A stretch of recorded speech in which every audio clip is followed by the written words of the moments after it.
Stop scrolling for a moment. What if I told you that your life could start changing today, in just 5 minutes a day?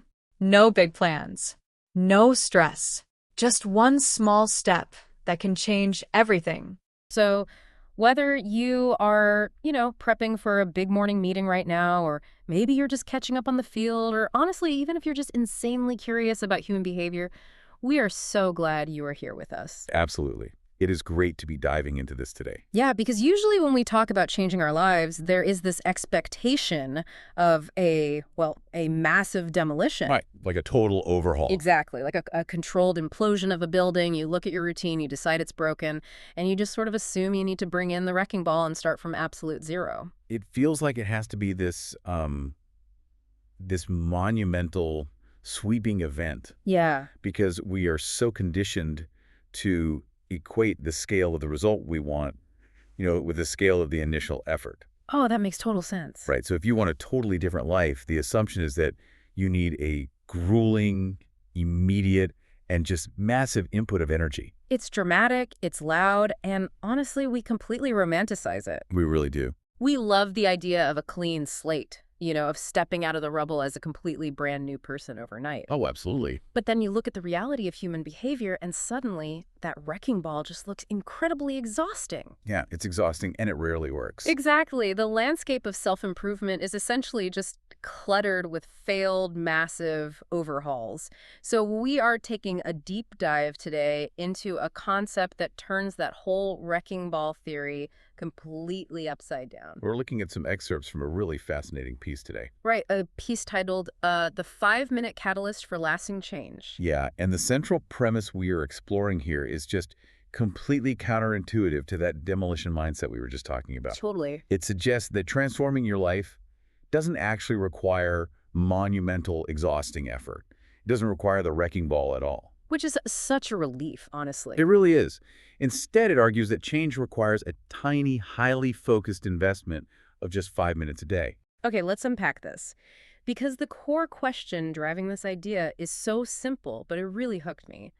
What if your life could change in just 5 minutes a day? It's a great question. And it fundamentally challenges all our basic assumptions about how progress actually works. It does. And reading through the arguments for this, I immediately thought about how we treat our own lives like a movie montage. Oh, the movie montage is the perfect visual for the trap we fall into. Right. Like, we are the main character, and we decide it is time to get our act together. Cue the upbeat 80s music. Exactly. Yeah. We picture ourselves completely overhauling our entire existence in one dramatic weekend. We're going to do it all at once. Yeah. We were going to wake up at 4 a.m., we're going to run 10 miles, throw out every single item in our pantry that has even a gram of sugar in it. Naturally. And we're going to read 3 books by Sunday night and completely rewrite our life goals. We want the dramatic lighting and the quick cuts of us just, conquering the world. It sounds exhausting just listing it out. It is. And I have to ask, why do we do this? Why are we so drawn to the idea of this big action when the text we're looking at explicitly tells us that real change comes from small daily habits? I mean, I wonder if we keep falling for the montage because it's the only time we feel fully in control. That's a huge part of it, yeah. Like, we want the instant gratification of feeling fixed immediately before we've actually done any of the real work. Well, what's fascinating here is that illusion of control is entirely driven by neurochemistry. Wait, really? It's a chemical thing? Oh, absolutely. The psychological weight of what we can call big action is really interesting to break down. Okay, lay it on me. So planning a massive life overhaul gives us a very potent, immediate rush of dopamine. Ah, of course. Dopamine. Right. You get to feel the emotional reward of being this highly productive new person just by writing down a massive to-do list. So the planning itself feels like the accomplishment. Exactly. The planning of the big action feels incredibly productive. But what happens in the brain when it's actually time to execute that massive plan? I'm guessing the dopamine wears off. It does, but it's worse than that. The amygdala, which is the part of the brain responsible for processing fear and threat, looks at that gigantic, sweeping life change and interprets it as a literal threat to your stability. Wait, hold on. So the brain literally views the 4 a.m. wake-up call and the 10-mile run as a danger to our survival. Yes, literally. Yeah. Because it requires so much sudden energy, the brain's alarm bells just start going off. Oh, wow. That explains so much. Yeah, it naturally creates severe cognitive friction. You experience intense resistance, which leads to procrastination, delay, and eventually abandoning the plan entirely. So it's not a willpower thing. The bigness of the action is the very thing triggering the failure. Precisely. The scale is the problem. Which is why we end up burned out on the couch by Monday afternoon. Right, completely exhausted by the sheer weight of our own expectations. And just wondering why we can't just be better. Exactly. Now, if you contrast that biological alarm system with the alternative the text is proposing, it starts to make a lot of sense. Real change comes from small, daily habits. And the operative word there isn't just small, right? It's daily. Yes, daily is key, because a big action is an isolated event that triggers fear. But a 5-minute habit is so incredibly small that it sneaks right past the amygdala. Like it flies under the radar. Exactly. The brain simply doesn't register a 5-minute task as a threat to its energy reserves. You're bypassing the brain's resistance entirely. By focusing on the power of repetition over intensity. You've got it. That is the core mechanism. Okay, so the illusion of big action keeps us stuck in this cycle of dopamine highs and exhausted crashes. Yeah, brutal cycle. And the alternative is this 5-minute lifeline. But knowing that big actions failed doesn't really solve the problem of exactly what we were supposed to do instead. Right, you need a practical application. Which I love, because the framework we're exploring today doesn't just leave us with abstract theory about habits. It provides a very concrete, exact toolkit for how to spend those 5 minutes. Yeah, it moves cleanly from the philosophy of change to the actual mechanics of it. It does. It outlines 3 specific actions. Plan your day, read 1 page, and reflect on your life. Those are the 3 pillars, yeah. And honestly, here's where I have to offer some heavy pushback. Okay, let's hear it. Because looking at this list, reading just 1 page, Yeah. is that really enough to make a difference? I looked at that in the text and honestly felt like it might be a typo. It does sound surprisingly small, doesn't it? It seems almost absurdly simple. If I want to become well-read, or if I want to master a new complex subject, reading 1 single page feels like taking a teaspoon to empty a swimming pool. That is a great analogy, and, your skepticism makes complete sense. Thank you. I just don't see the math working out there. Well, it's because when we measure progress, we usually look at the immediate output. And you are completely right. The immediate output of reading 1 page is pretty negligible. Right. You aren't going to master quantum physics by reading 1 page today. Yeah, definitely not. But we have to look closely at the underlying mechanism here. The text says, these small actions seem simple, but over time, they build a better you. Over time. Yes. These actions are designed to function over a long horizon. The goal of reading 1 page isn't the acquisition of massive knowledge in that specific moment. Okay, then what is the goal? It is something behavioral scientists call identity voting. Identity voting. Okay, so like every time I do this tiny action, I'm casting a vote for who I want to become? Precisely. Every time you read a single page, you cast a vote for the identity of someone who reads daily. Oh, that's really interesting. Because the biggest hurdle to change is actually changing how you view yourself. Right. If you view yourself as a procrastinator, you will act like a procrastinator. Exactly. By reading just 1 page, the barrier to entry is virtually non-existent. Yeah. You can never legitimately say, oh, I don't have time to read 1 page. I mean, I guess you could, but you'd be lying to yourself. Right. But the moment you finish that single page, you've proven to yourself that you are a reader. You lower the activation energy required for future habits. Yes. And often, once you read that 1 page, the friction of starting is gone, and you might naturally read 5 or 10 pages anyway. But the commitment, like the actual habit you are tracking, is strictly just the 1 page. Exactly. It's a method to rewire our self-perception. We are bypassing the big action trap by proving in these almost microscopic ways that we are capable of consistency. It shifts the focus entirely from the outcome to the identity. That is huge. It is. Now, apply that same mechanical logic to the other 2 actions. Okay, let's take plan your day. Right. Spending 1 or 2 minutes planning doesn't actually execute any of your daily tasks. You haven't sent the emails or done the laundry? Exactly. But neurologically, it sets what is known as the reticular activating system, or the RAS. Okay, what is that? It's basically the brain's filtering mechanism. It points the ship, so to speak. Got it. Without that 1 minute of direction, you drift. You spend the whole day reacting to whatever external stimuli demand your attention. You are essentially just putting out fires instead of building the house. That's exactly it. You are constantly operating in a defensive mode. Yeah, I know that feeling. You open your inbox in the morning and suddenly your entire agenda is dictated by what other people need from you. Right. But a 1-minute plan acts as an anchor. It significantly reduces decision fatigue. Because you've already made the big decision. Exactly. If you decide what matters in the first 5 minutes of the day, you don't have to spend precious cognitive energy at 2 p.m. trying to figure out what you should be doing. You just look at the plan? Yes. And then you have the third action. Reflect on your life. Again, just a couple of minutes. Just a couple of minutes. We normally avoid reflecting because, frankly, it feels uncomfortable. Oh, completely. Or we just numb ourselves by scrolling on our phones instead. Right, but a 2-minute reflection provides essential perspective. It closes the feedback loop. It allows you to check in on the direction you set when you planned your day. Exactly, and it actually encodes the lessons you learned into your memory. So we have direction, information, and perspective. Those are the 3 building blocks. These 3 actions are tiny individually, but they act as this powerful compounding mechanism of accumulation. They really do. It feels like we have to stop looking at the 5 minutes as the entirety of the work and start looking at it as the spark. I like that word, yeah. It's a catalyst. Yeah. And, a catalyst doesn't do all the heavy lifting in a chemical reaction. It just initiates it. That is a perfect way to phrase it.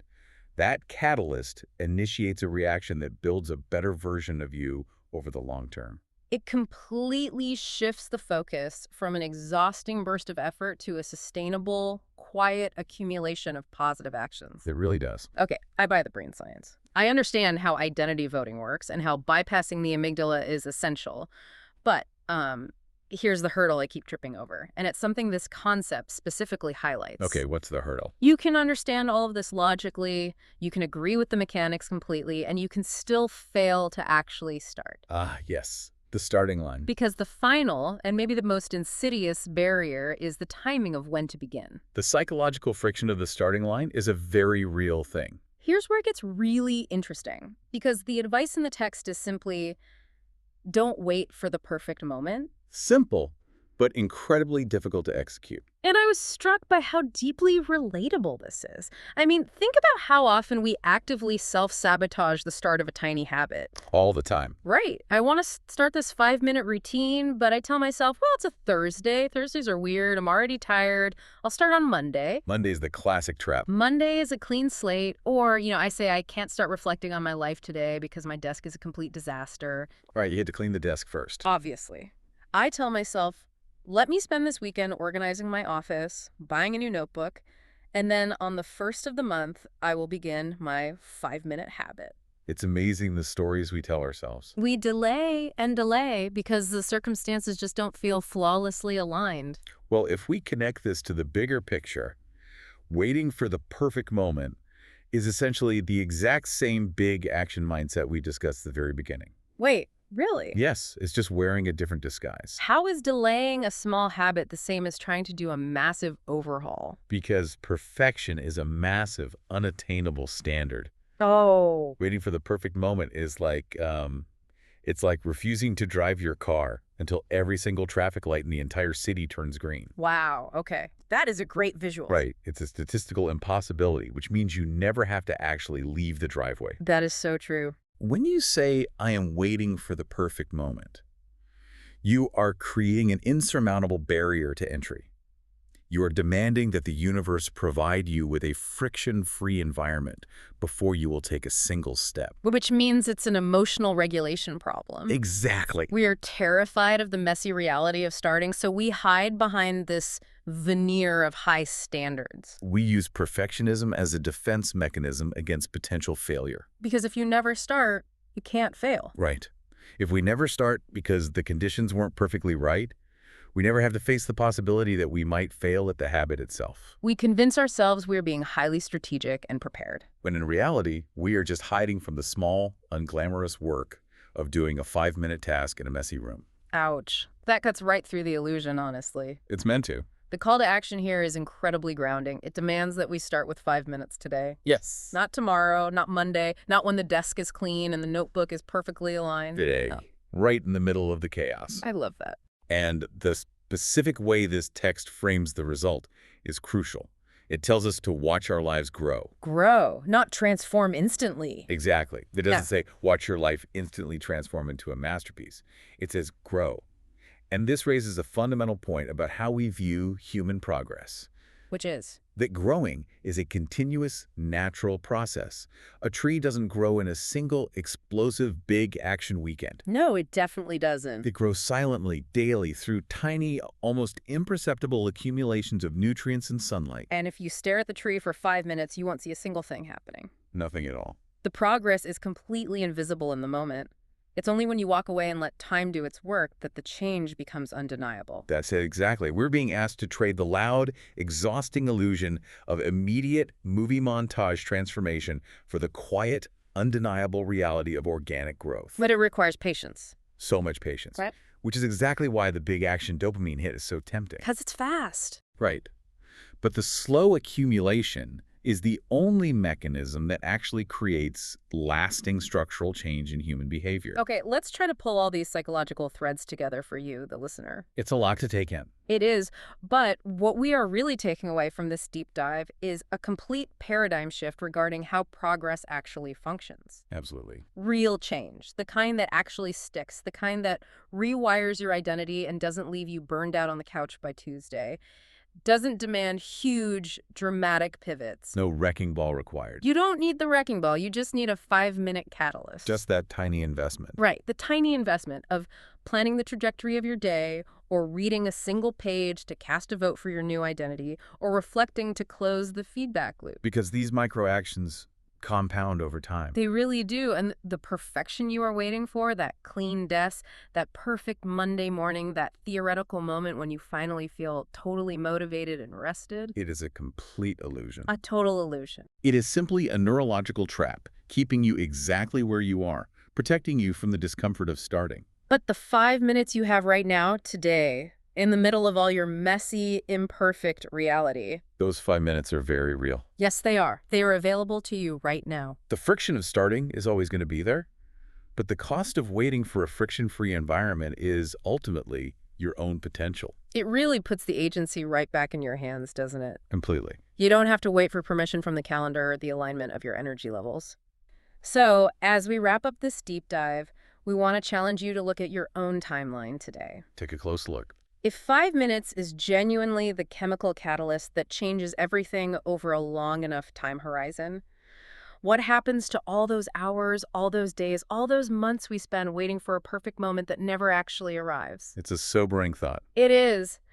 How much incredible, life-altering growth is hitting right now in the completely ordinary, messy moments you're currently dismissing as simply too small to matter. Too small to matter, but they are everything. The wrecking ball is a myth. The movie montage isn't coming, but those 5 minutes, they are waiting for you right now. Start small. Stay consistent. Your life doesn't change overnight. It changes with what you do every day. So take 5 minutes today and begin your journey. Backhand Index Pointing Right. Don't forget to follow for more simple English podcasts.